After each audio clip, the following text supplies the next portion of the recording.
Hello and welcome to the unit circle. First thing I ask my students to absolutely memorize in trigonometry. Memorizing math facts is kind of an old-fashioned tradition, but it's for ease. Ease later on in calculus, in your engineering and science classes, just ease of everything. If you know the unit circle, a lot of calculations we do later are going to be so much easier. So, my name's Tuesday J. Johnson. I'm a lecturer at the University of Texas El Paso and an assistant professor at Doña Ana Community College. This is for Pre-Calculus Math 1508 at UTEP. Chapter 4 Trigonometry comes to us from Larson's 10th edition Pre-Calculus text. Section 4.2, the unit circle. So let's start with some definitions of the trig functions. Okay, let t be a real number that we can find on any number line, t, and let xy be a point on the unit circle corresponding to t. So we're picturing this real number line being wrapped around, right? The positive values being wrapped around in the positive direction, the negative values of the number line being wrapped around the negative direction for the angles. Okay, so we're just wrapping this real number line around our unit circle, both positive and negatives, forever. In this case, keep in mind, unit circle means a circle centered at the origin of radius 1. Then we'll have the sine of t equals y. Cosine of t is the x value for any point on the circle. And then the rest of them are defined using x and y, the point that corresponds to the real number t. Tangent of t is y divided by x, as long as x is not 0. And then I work my way backwards. Cotangent of t flips over tangent, that's x over y, as long as y is not 0. Secant of t flips around cosine, so that's 1 over x, but x is not 0. And cosecant of t is 1 over y, it's the reciprocal of sine when y is not 0. So sine is the y value, cosine is the x value, corresponding from the point xy corresponding to the real number t. Let's take a look. Some basic values that you might want to memorize. Now, first of all, degrees and radians. This is all for the first quadrant. 0 degrees, 0 radians, and so on. Keep in mind pi is equal to 180. So 180 divided by 30, oh, my denominator's 6. 180 divided by 45, my denominator's 4. 180 divided by 60, my denominator's 3. 180 divided by 90, my denominator's 2. Now sine of t, notice the pattern here. Square root of 0 over 2, square root of 1 over 2, square root of 2 over 2, square root of 3 over 2, square root of 4 over 2, and then cosine works its way back up. Square root of 0 over 2, square root of 1 over 2, square root of 2 over 2, square root of 3 over 2, and square root of 4 over 2. Let's simplify where we can. Of course, 3 of these can be simplified and 2 cannot, both sides. And then tangent is going to be y over x. 0 divided by 1, 1/2 divided by square root of 3 over 2, square root of 2 over square root of 2, square root of 3 over 2 divided by 1/2, and 1 divided by 0. Remember, as long as our x value isn't 0, so tangent's undefined when our cosine value is 0. And we're going to use these. This is part of what you need to start memorizing. Knowing this saves a lot of headaches later on. Now here's our full-blown unit circle. And we have degrees in the inside here. The corresponding radians on the outside. And for the real number, pi over 6, the point that corresponds to it is square root of 3 over 2, comma 1/2. Notice the y values, sine. 0, 1/2, square root of 2 over 2, square root of 3 over 2, square root of 4 over 2, which is 1. Cosine values work their way back. 0, 1/2, square root of 2 over 2, square root of 3 over 2, 1. Everything in quadrant 1 is positive. In quadrant 2, only the x values are negative. In quadrant 3, both x and y are negative. And in quadrant 4, only the y values are negative. Notice, we only use 5 values. 0, 1/2, square root of 2 over 2, square root of 3 over 2, and 1. Those are the only 5 numbers that you will find. And they're negatives, so maybe 10 if you want to be technical. The positive and negative absolute value of 5 different values is all we use in the unit circle. It looks challenging, but I encourage you, memorize this and you will thank me in future years. So let's do some Examples here. Find the point xy on the unit circle that corresponds to the real number t. I would encourage you to have a copy of the unit circle with you as you finish this lecture. It's easier to look over at it, hit pause, look at it, make sure I'm right, find it, search it for yourself instead of just taking my information for granted. I do make mistakes.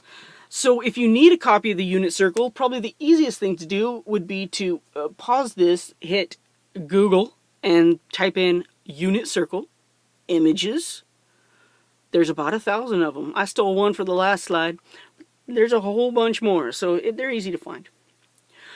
If t equals pi, all right, t equals pi, and I find pi on my unit circle, that's over here at 180 degrees, it corresponds to the point -1, 0. The real number t equals pi over 3 on my unit circle, that's about right here, it corresponds to 60-degree angle. That's the point 1/2, comma, square root of 3 over 2. The real number 5 pi over 3, 5 pi over 3, that's 5/3. So that would be around here in quadrant 4, 1/2, comma, negative square root of 3 over 2. Hit pause, make sure you can find these, make sure you know what I'm talking about. The real number t, that's the radian measure of the angle, corresponding to the point on the outside of the unit circle.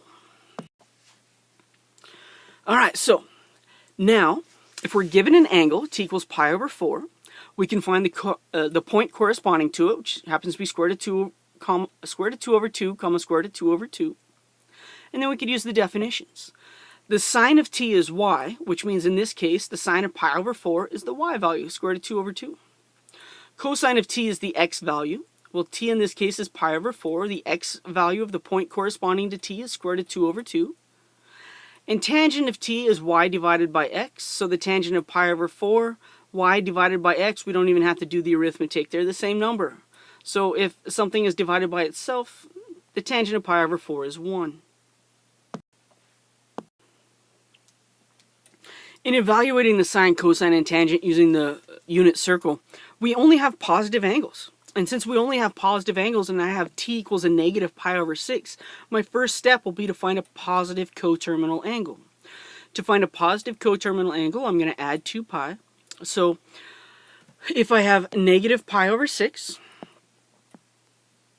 which is about here, then my positive coterminal angle is 11 pi over 6.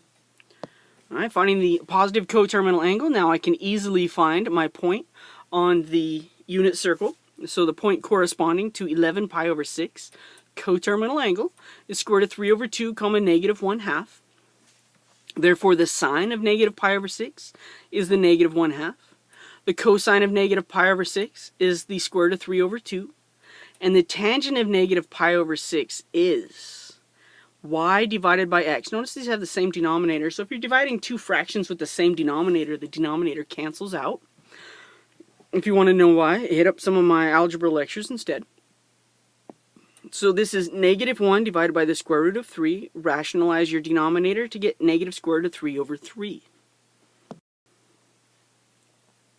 If I'm given a real number of negative 7 pi over 4, I'll first find a positive coterminal angle, so I'll add 2 pi and I'll get pi over 4. Hey look, this is taking us back to the first example. Pi over 4 corresponds to the point square root of 2 over 2, comma, square root of 2 over 2. So the sine is square root of negative 7 pi over 4 is square root of 2 over 2. The cosine of negative 7 pi over 4 is the square root of 2 over 2. And the tangent of negative 7 pi over 4 is 1, because those are equal to each other, the x and the y value. Here is a note. And we're going to put this note in red. If you write this, this is bad. Who's to say that a sin, this is not sine. Sine has to have an angle involved. Radians or degrees, it doesn't matter. Sin equals square root of 2 over 2. And take that to your religious leader of whatever faith. Because it's not a trig function anymore. You must include the angle. Alright? Word of warning. If any of my students write this, it will be marked incorrect. You won't lose all your points because you got the right idea. But form, right? Format, it matters.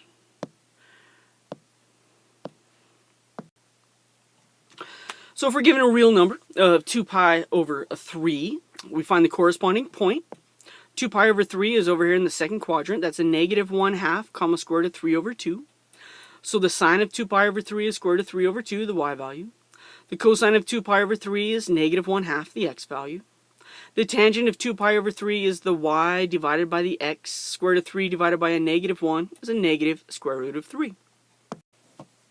Alright, now we're going to evaluate, if possible, the 6 trigonometric functions of a real number. Starting with the real number, t equals 5 pi over 6. Remember, this is just a point on a number line. It's wrapped around the unit circle, and we found the point, negative square root of 3 over 2 comma 1/2, that corresponds to 5 pi over 6. You'll find it in the second quadrant. So the sine of t is 1/2. The cosine of t is negative square root of 3 over 2, and that's y, that's x. The tangent is y divided by x, so 1 over negative square root of 3, rationalize our denominator. To get the other 3, this bottom line, right? So we have y and then x and then y over x. Cotangent flips over tangent, so the reciprocal is negative square root of 3. Secant flips over cosine, so if I take the reciprocal, that's negative 2 over square root of 3, and I can rationalize my denominator. And the cosecant is the reciprocal of 1/2, which is 2. So if you know these 3, and I call these the big 3. This is the big 3. If you know the big 3, you can easily find the other 3 just by doing reciprocals.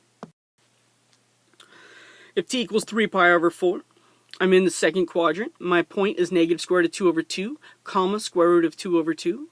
So the sine is positive square root of 2 over 2. The cosine of t is negative square root of 2 over 2.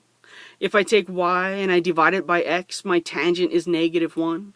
And then reciprocals. Reciprocal of negative 1 is negative 1. The reciprocal of negative square root of 2 over 2 is negative 2 over the square root of 2. Let's do that one real quick. Let me show you how to rationalize that. If I have 2 over the square root of 2, I'm going to ignore the negative for now. We can multiply both numerator and denominator by the square root of 2. That's the process of rationalizing a denominator. Square root of 2 times the square root of 2 is the square root of 4. But we all know the square root of 4 is a better name of 2. 2 square root of 2. 2's cancel. And that's how I end up with square root of 2. Make that a 2. There we go. Here, secant of t is negative, whereas the cosecant of t would be positive with the radical. So the process of rationalization, we use it a lot. If t equals negative pi over 2, negative pi over 2, that's negative 90 degrees. For some reason, I don't go coterminal on that. I just know I go backwards a quarter, which is the point 0, negative 1. So my sine of negative pi over 2 is negative 1. The cosine is 0. Now I put these together. Tangent is, let's make sure we do this correctly, negative 1 divided by 0, which is undefined. Cotangent, flip it over, 0 over 1, that's cool, that's 0. Cosine of t is 0, secant of t is 1 over 0, so it's undefined. Sine of t is negative 1, so cosecant of t is the reciprocal 1 over negative 1, which is, again, negative 1. A couple of definitions and facts to finish us off here.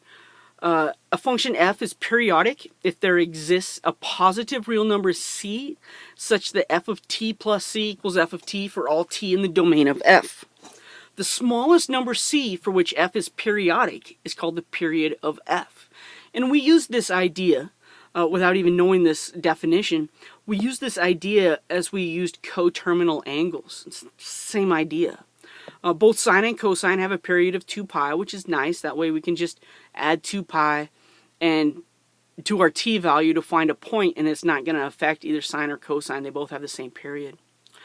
Also, while we're here, the cosine and secant functions are even, so f of a negative angle is the same as the function evaluated at a positive angle, meaning cosine of 30 degrees is the same as cosine of negative 30 degrees. Check it out. Check the x values on your unit circle for a positive 30 degrees and a negative 30 degrees. Same x value, right?